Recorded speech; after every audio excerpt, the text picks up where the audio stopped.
If you really knew who I was, you wouldn't love me. You wouldn't be with me. And, hey, fair enough, because people are full of snakes. And if all those snakes were revealed, perhaps the logical thing to do would be to run. And so then you might say, well, why not run? It's like, well, you want to run from everyone for the rest of your life? And you're full of snakes too. What's up, guys? Josh here, and today we're going to be talking about the symbolism and the meaning of the snake, the serpent, and its ancient primordial meaning. It applies directly to your life. Every single day, you are fighting your version of the fight against the Leviathan, the Father God, the Creator God fighting the Leviathan, or Thor fighting Jormugandr in the abyss of the ocean of chaos, the dragon in the cave, the Serpent-dragon coiled around the tree of Hera, guarding the gold of eternity. We're going to talk more about that later soon. Today, I have a few myths and stories and scriptures, a lot from Carl Jung, and a decent amount from Jonathan Pageau as well. I'm going to show you the similarities there. It's pretty interesting. The meaning of the snake depends in large part on the context, of course. The context of the story, but it's almost always associated with some kind of chaos or change or transformation or death and rebirth. Those are very common meanings and associations with the serpent, with the snake, but the patterns vary. And the images, well, we've got the rod of Asclepius, a rod with a single snake coiled around it, named after the Greek god of healing and medicine.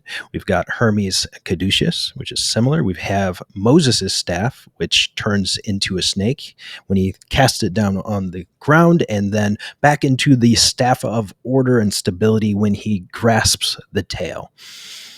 It consumes the magician's snakes. And interestingly, in the scriptures, it says that the staff consumed the serpents, not the serpent, even though the serpent hadn't yet changed back into the staff. There was the meaning there is, I think, pretty obvious if you think about it. And this serpent is nearly identical in virtually every myth or story that you can think of with the dragon. I don't know for sure if it's precisely the same. I think there might be some small variations here and there in terms of meaning, but usually the dragon and the serpent are the same symbols, or at least very, very close.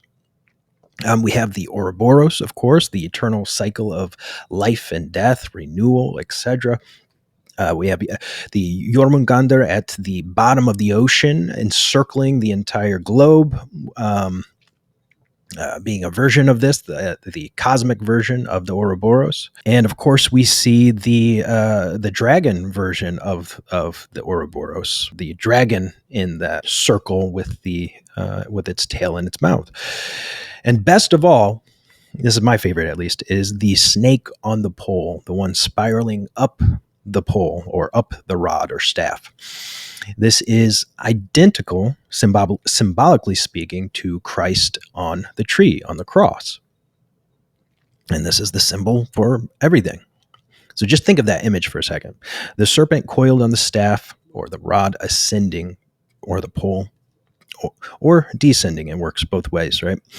At the level of the individual, this is precisely what we do in our climb up the mountain, up Jacob's ladder to heaven, essentially, right? We move out away from the rod of stability and order, then back to the center of order, then back out to chaos, and then back into order. And the idea here is to ascend, to grow, to evolve. You have to be able to move out into the chaos, because that's where the dragons are. That's where the monsters are. That's where you slay the dragon and you get the gold. That's where the gold is. That's where the treasure is. But you always have to remember the center. You always have to return to the center. And this happens over and over and over again. And if you do it properly, you ascend. And if you do it improperly, you descend. And you could just kind of visualize, just think of what goes up, right? What's going up Jacob's ladder? The angels, right? Up there, that's the land of the angels, the good guys. What's at the bottom? Sheol, Hades, Gehenna, hell. demons. So you have the world of vices below and the world of virtue above. And if you do that properly, you're spiraling up into the kingdom of heaven, so to speak. Okay. Yeah. The idea here, of course, is that if you don't remember the center, you won't return to it. If you don't return to it, well, you'll stay out there in the chaos. You'll be lost, wandering in the wilderness, so to speak. Then you have the serpent or dragon in the cave, often guarding a treasure of some sort, even a maiden in many medieval texts. You have the motif of St. George killing the dragon by piercing it, pinning it, fixing it to the ground with his lance. We'll talk about the Greek serpent-dragon at the edge of the world, which guards a symbol of the elixir of life, that is sozo, salvation, individuation to Jung. We'll cover Pliny's description of the combat between the serpent-dragon and the elephant, and how they kill each other and their blood mixes together to create, again, the elixir of life. We'll talk about the legendary stories of Christ defeating the great serpent and dragon, which is similar in many ways to Yahweh defeating the great Leviathan of the seas of chaos. So yeah, overall, we're going to talk about Jung's understanding of serpent symbolism and compare it with Jonathan Pageau's take on the serpent, and then we'll apply it in our everyday lives in the practical application section at the end of this video. In that section, we'll cover what the serpent can represent in your everyday life and uncover the secrets of how to defeat it using the keys hidden in 2 ancient myths and 1 ancient method from Christ himself, who is known as the Dragon Slayer, the one who crushes the serpent's head. But interestingly, he actually calls himself the serpent, right? Like Gregory of Nyssa says, Christ is the serpent. Why? We'll get to that soon. Okay, to start here, I have a very relevant point made by the Jungian analyst Murray Stein, who said, approaching spirituality from a Jungian psychological perspective does not contradict traditional religious practices and beliefs. It offers a richer appropriation of religious images and doctrines on a personal level. And for many, it provides a way back to religious thought and belief that have lost their meaning in modernity. And I find this to be very true for so many different people. When they find that topological or analogical interpretation of the Bible, they find themselves becoming convinced again. Oh, this is what I was here for to begin with, right? It clicks. I'm sure it's not the same for everyone. Some people prefer the literal interpretation. Of course, many people prefer the moral. But when you get, in my opinion, the more layers you can get of interpretation, the better off you are. All right, so we'll start with something that Jonathan Pageau speaks of all the time, and that is that the serpent is the power that heals as well as corrupts. It is both death and somehow life. Jonathan Pageau talks about fighting death with death, healing with poison. Vaccines, for example, are small doses of the virus itself. Through the Christ crucified between the 2 thieves, Jung says, man gradually attained knowledge of his shadow and its duality. This duality had already been anticipated by the double meaning of the serpent. Just as the serpent stands for the power that heals as well as corrupts, so one of the thieves is destined upwards, the other downwards. And so likewise, the shadow is on one side regrettable and reprehensible weakness, on the other side, healthy instinctively and the prerequisite for higher consciousness. That's Carl Jung from Ion, which Jonathan Pageau is reading, actually. I'm very, very excited about that. Jordan Peterson finally got him to read some Carl Jung. I really hope that he enjoys it. If for some crazy reason you're watching this, Jonathan Pageau, love your work. Really, really hope you finish the book. It's good. Well worth it. Okay, Carl Jung says the same here. He says, the idea of transformation and renewal by means of the serpent is a well-substantiated archetype. It is a healing symbol. And he says the serpent in the cave is an image which often occurs in antiquity. It is important to realize that in classical antiquity, as in other civilizations, the serpent not only was an animal that aroused fear and represented danger, but also signified healing. Now, here's Pageau on archetypal patterns basically influencing behavior and addiction. This is very relevant to our conversation. I find it hard not to believe that there is a spiritual war out there, and there are principalities. So, like, what are your thoughts on this? Like, prelest, spiritual war, good versus evil. How do you reconcile dualism? Is it two independent forces? Like, how do you... If you look at the story of Adam and Eve, that's what you see. You see that they're in a kind of balanced space, or in this garden that is kind of a balance between culture and nature, that's a balance between masculine and feminine, that has this balanced reality. But it's not perfect, right? And there's a remainder in it, which is this kind of serpent. And then this remainder tempts them into duality, tempts them into seeing duality as final. But duality exists, right? It exists in the world. And so that's the fall. The fall is this fall into kind of extreme duality. And so you can see it in the human world as this kind of good and evil and these kind of dualities, but you can also see it in the cosmic sphere as these two sides, like you said, the angels and the demons are these two sides of a great cosmic story. But there's also a manner in which these principalities ultimately are resolved in God. And so there's an interesting quote from the I think it's from St. Gregory Nazianzus, who he talks about the angels of the left hand, right? That there are the angels of the right hand, and then there are the angels of the left hand. The angels of the left hand of God are basically the demons. And the demons think that they're doing their own thing, but they don't realize that they're not, that they're actually ultimately doing the will of God in kind of showing us our own, let's say, weaknesses, and manifesting these weaknesses and this darkness in the world, so that that darkness can then be covered by God, ultimately in the final image, you could say. It sounds like it relates a little bit to Jungian shadow integration, a little bit.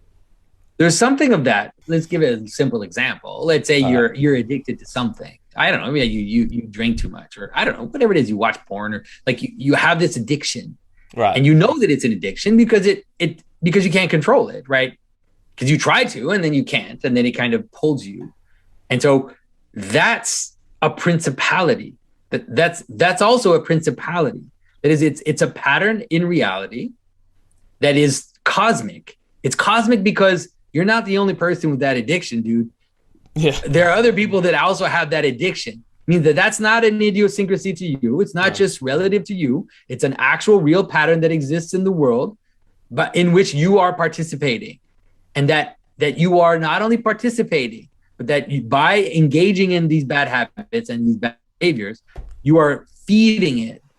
You're sacrificing your time and your attention to this pattern, and you're making it stronger in the world because you're a branch of it. You're a body for it. You're a tool for it to appear in the world, right? So you don't need like a Ghostbusters way of thinking. Like it doesn't have to be something like a woo-woo science fiction thing. This is just cognitive reality of how things work. So that principality has a cosmic version of it. It has to, because it doesn't just exist in you. It exists in all these other people. And so that's a demon, and you can encounter it, and you can be possessed by it, and you can be a tool for it to spread in the world. Like, have you ever met someone who has a bad habit and is obsessed with getting other people to participate in that very bad habit? So there are principalities in the world that are trying to get your attention, right? There are some that are light and there are some that are dark. And, like all the good things, like loving your neighbor, helping your friends, being good to your spouse, taking care of your children. There are all these light patterns in the world, and they are trying to kind of get your attention, and you want to give your attention to them. And then you have all these darker ones that are there as well. Now you can understand these patterns as just abstract patterns in the world, but we are conscious beings, like we are persons, and those patterns end up coagulating into something like persons as well. And so that's why in the same way that I encounter you, a pattern thing in front of me, right? You're just a pattern, but I encounter your face and your behavior as a pattern being. That is the same for these higher principalities. Now, Jung says precisely the same when he says the serpent represents magical power, which also appears where animal drives are aroused imperceptibly in us. Here and elsewhere, he talks about the archetypes that work in our minds. In this case, the patterns that have the power to arouse animal drives in us, represented by the snake, which both Pageau brothers describe as something lower, the opposite basically of order, represented by the staff that the serpent coils upward on. It shifts this way and that way. It's never straight. It belongs to the world of the hidden, the secret, the riddle, chaos, of course. Both the Pageau brothers and Jung clearly see the close relationship between dragons and snakes, like we've already discussed. Here's a quote from Jung that shows both the connection between dragons and serpents and the serpent's poison being the antidote. He says, "If one waits long enough, one sees how the gods all change into serpents and underworld dragons in the end. This is also the fate of the Logos. In the end, it poisons us all." Now, of course, he's referring to the Logos. He's talking about the Christ on the cross. Christ says, and I'm paraphrasing here at least a little bit, he says, just as the serpent was hung on the pole, or raised unto the pole, so the Son of Man will be lifted up, or I don't know, something like that. Carl Jung says, more especially, the threat to one's inmost self from dragons and serpents points to the danger of the newly acquired consciousness being swallowed up again by the instinctive psyche, the unconscious. Okay, now here's an interesting one. In this, we're going to see Jung echoing the church fathers, showing the possession of a sort that can occur when you're not properly joining with the Logos, essentially, and your baser passions, your desires, vices, those deadly archetypes, shadow archetypes get a hold of you. If I am not conjoined through the uniting of the below and the above, I break down into three parts: the serpent, and in that or some other animal form I roam, living nature daimonically, arousing fear and longing. The human soul living forever within you. The celestial soul, as such dwelling with the gods, far from you and unknown to you, appearing in the form of a bird. Jonathan Pageau and his brothers say that serpents represent change, transformation, etc. And of course, it depends on the context, precisely what the symbolism is. And Carl Jung says the idea of transformation and renewal by means of the serpent is a well-substantiated archetype. It is a healing symbol. Jung says Christ himself compared himself to a serpent, and his hellish brother, the Antichrist, is the old dragon himself. Very true. Okay,